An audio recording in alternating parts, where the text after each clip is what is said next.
ચાલો ત્યાર પછીનો પ્રશ્ન જોઈએ.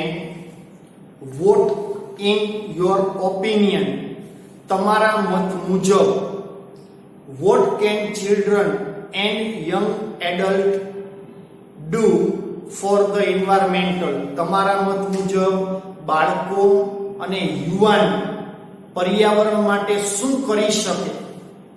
Vote food B the small beginning by all of us in terms of protecting the environment? What could be small beginning? નાની શરૂઆત શું હોઈ શકે? by all of us, અમારા બધા તરફથી, in terms of protecting environment, પર્યાવરણને રક્ષણ આપવા માટે. આ બહુ સારો પ્રશ્ન કર્યો છે. અરુણને કહે છે કે તમારા મત મુજબ બાળકો અને યુવાન પર્યાવરણ માટે શું કરી શકે, અને એક નાની શરૂઆત પર્યાવરણને રક્ષણ આપવા માટે એક નાની શરૂઆત શું હોઈ શકે? એનો જવાબ સાંભળજો. ફર્સ્ટલી, સૌ પહેલા તો we should all stop throwing trash outside our homes. We should all, આપણે બધાએ સ્ટોપ, બંધ કરી દેવું જોઈએ. થ્રોવિંગ ટ્રેશ એટલે કચરો ફેંકવાનું. આઉટસાઇડ અવર હોમ્સ, આપણા ઘરની બહાર. સૌથી પહેલા તો આપણી ઘરની બહાર કચરા ફેંકવાનું બંધ કરી દેવું જોઈએ. હવે તો એ પદ્ધતિમાં ઘણો સુધારો આવ્યો કે લોકો ઘરમાં ડસ્ટબિન રાખતા થયા. કચરાની ગાડી આવે એટલે કચરો છે એ કચરા ગાડીમાં નાખે. નહીંતર પેલા પદ્ધતિ એવી હતી, ઘરમાં બેઠા હોય, શાક સુધારતા હોય, ગમે એવું ઘરમાં બેઠા બેઠા બહાર ઘા કરે. હવે ઓચિંતાનો કોઈ વ્યક્તિ ત્યાંથી નીકળે તો સીધો બધો કચરો એના ઉપર.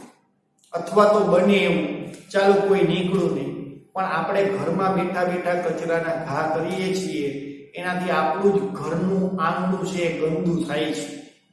તો અરુણ કહે છે સૌથી પહેલા તો તમારે કામ એ કરવાનું છે કે આપણે આપણા ઘરની બારે કચરો નાખવાનું બંધ કરવું જોઈએ.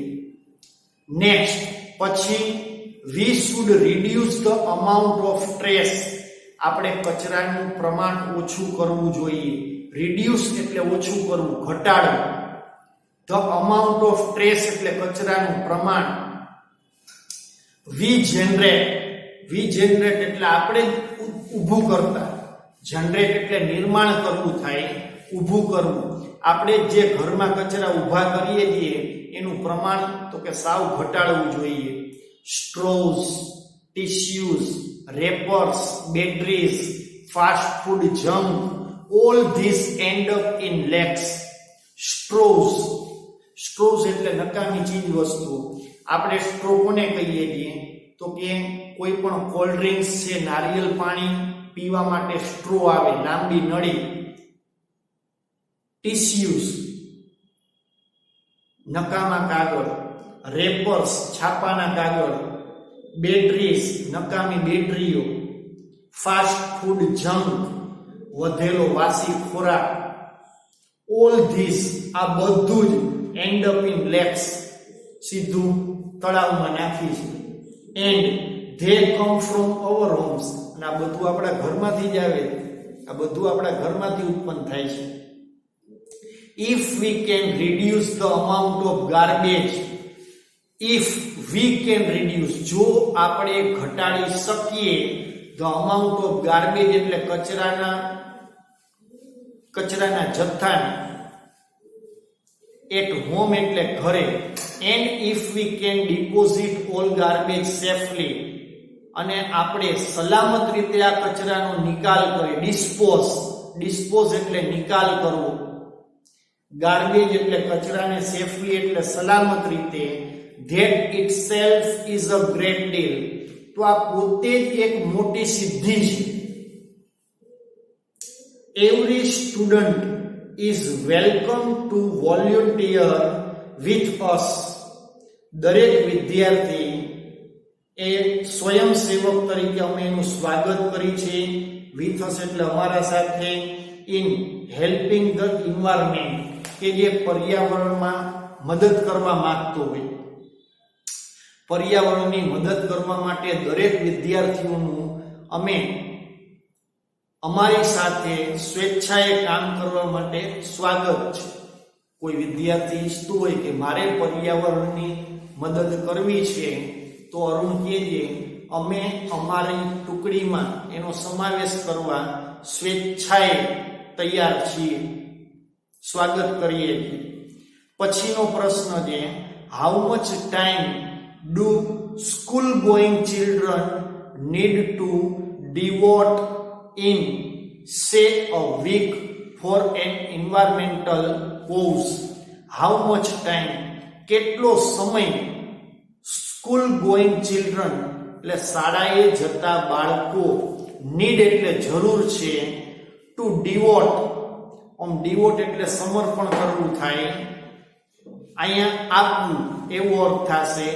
ઇન સે અ વીક એટલે એક અઠવાડિયામાં. શાળાએ જતા બાળકે એક અઠવાડિયામાં પર્યાવરણના કાર્ય માટે કેટલો સમય ફાળવવો જોઈએ? અરુણ એનો જવાબ આપે છે, એન્વાયરમેન્ટલ કોઝ એટલે પર્યાવરણનું કાર્ય. 4 hours a weekend, અઠવાડિયાને અંતે 4 કલાક.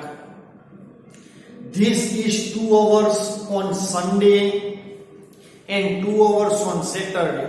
શનિવારે 2 કલાક અને રવિવારે 2 કલાક. અઠવાડિયાના 4 કલાક તમે આપી શકો.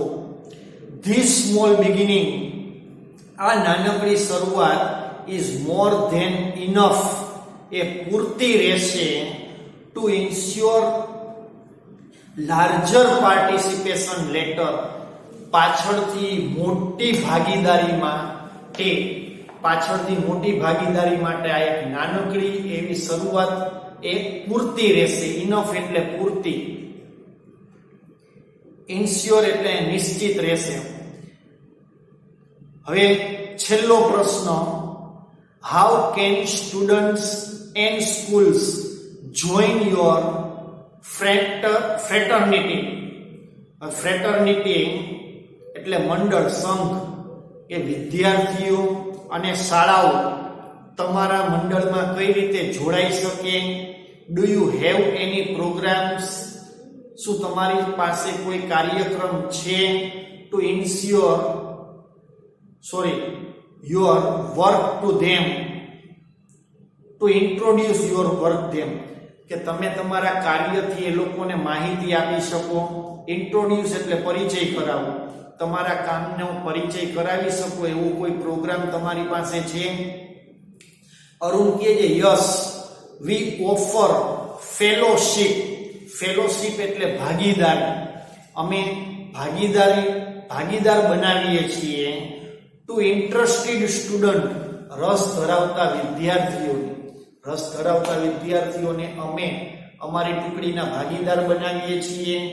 અવર programme looks at young animal lovers, અમારા કાર્યક્રમો એકત્રિત કરે છે. લુક્સ એટ એટલે એકત્રિત કરવું, યંગ એનિમલ લવર્સ એટલે યુવા પ્રાણી પ્રેમીઓને, યંગ વાઇલ્ડ લાઈફ ફોટોગ્રાફર, યુવા વન્યજીવના જે ફોટા પાડતા હોય એવા વ્યક્તિને, વન્યજીવ ફોટોગ્રાફરને, ફિલ્મ મેકર્સ, ફિલ્મ બનાવનારને, થિયેટર આર્ટિસ્ટ એટલે રંગમંચના કલાકારો, એન્ડ સાયન્ટિફિક રિસર્ચર્સ અને વૈજ્ઞાનિક સંશોધકોને અમે આમંત્રિત કરીએ છીએ. We give them training in these areas. These areas એટલે આ ક્ષેત્ર. આ ક્ષેત્રની અમે તેઓને ટ્રેનિંગ એટલે તાલીમ આપીએ છીએ. And get them actively involved, અને તેઓને સક્રિય રીતે એમાં ઇન્વોલ્વ કરવું એટલે એમાં ભેળવવું. ઇન ઓલ અવર વર્ક, અમારા બધા કામમાં એને ભેળવીએ છીએ. Our youngest volunteer is in class 3. અમારો સૌથી નાનો સ્વયંસેવક એ 3જા ધોરણનો વિદ્યાર્થી છે. તો મિત્રો, અરુણ છે એ આપણા સમાજ, આપણા દેશ માટે એક મહત્વનું સેવાનું કામ કરે છે. તો આપણે આપણા રસની કોઈ પણ સામાજિક પ્રવૃત્તિ કરવી જોઈએ. હવે આની સાથે આપણો ત્રીજો પાઠ પૂરો થાય છે. તો દરેક વિદ્યાર્થી મિત્રને સૂચના, મેં આગલા લેક્ચરમાં કીધું હતું, આ લેક્ચરમાં પાછો કહું છું કે તમે કોઈ પણ પાઠ વ્યવસ્થિત તૈયાર કેવી રીતે કરશો. તો સૌથી પહેલા પાઠને આવતા શબ્દ, સ્પેલિંગ આવે છે, સ્પેલિંગ સમજવા પડે. એવું હોય તો તમારે એક કામ કરવાનું, કોઈ પણ રેફરન્સ બુક છે તમારી પાસે, તો એમાં આપેલું ગુજરાતી છે, એ ગુજરાતી 2 થી 3 વાર, 4 વાર, 5 વાર વાંચી જાઓ. ગુજરાતીમાં તમે પાઠ એકવાર મગજમાં ઉતારો, ત્યાર પછી માત્ર ને માત્ર સ્પેલિંગ તૈયાર કરો. સ્પેલિંગ બધાય પાઠમાં આવતા, એવું ન હોય બધાય ન આવડતા હોય. જે નથી આવડતા એ જ તૈયાર કરવાના છે. આવડે છે એનો કોઈ પ્રશ્ન નથી. એટલે જે સ્પેલિંગ આપણે આવડી જાય, સ્પેલિંગ આવડશે તો તમે પેલી પાઠ વાંચશો તરત મગજમાં ઉતરતું જશે કે આ વાક્યમાં આ વસ્તુ કહેવા માંગે છે. વાક્ય મગજમાં આવી જશે તો પાઠે આવડી જશે. પાઠ આવડી જશે તો પ્રશ્ન જવાબને શોર્ટ નોટે આવડશે. એટલે એક કડી છે એ બીજા સાથે જોડાયેલી છે. તો દરેક વિદ્યાર્થીને સૂચના, પાઠ તમારે આ વર્ષે કોર્સમાં માત્ર 6 છે, એમાંથી 3 પાઠ આપણે પતી ગયા. હવે બાકીના 3 પાઠ એ પતી જશે. તો તમે હવે રાશિની જુઓ છો, તમારી પાસે પૂરતો સમય છે. તો એ પૂરતા સમયનો ઉપયોગ આ એક નાના કામ માટે કરી અને તમારું રિઝલ્ટ સારામાં સારું આવે.